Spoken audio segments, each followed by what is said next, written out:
seen patron yi dem mbëkk fële ñu jox leen ay milliards te duñ leen ci jox ñoom la ñuy waxal ay dóorkat ay mbëkkkat nguur gu ñëw ñu naxanteeg moom laxas ci moom. une bonne partie de la presse bokk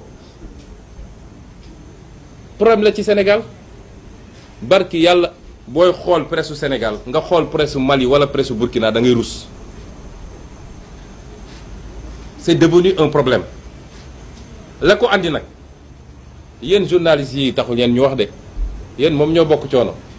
seen patron yi dem mbëkk fële ñu jox leen ay milliards te duñ leen ci jox ñoom la ñuy waxal ay dóorkat ay mbëkkkat nguur gu ñëw ñu naxanteeg moom laxas ci moom. dafa am jamono nit ñi dañoo gëmoon ni le quatrième pouvoir c'est la presse da ngeen ko daan dégg même dans les livres de droit constitutionnel dañ ko doon wax moo tax ñëpp dawoon dem uti organe de presse ne su ma ko amee am naa moyen de pression. am na waykat bu ne woon nu mu ko tuddee ouragan ëppal asamaan jant leer ma jànnoog satellite woon ma feneen dinaa liggéey ba am lu ma jëndee satellite nangam boobu gént gu yàgg la woon su ma juumul kàddu yi noonu la. ñu jàpp ni ku am sa groupe de presse soxloo parti politique te yaay ëpp doole parti politique yi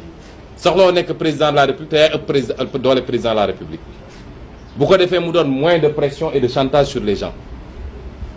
et ça marche avec les petits présidents yu amul benn personnalité xaalis bu ne nga joxe ko naan nañu bind lu baax ci man ak nañu bind lu bon ci ñële mais loolu dafa jeex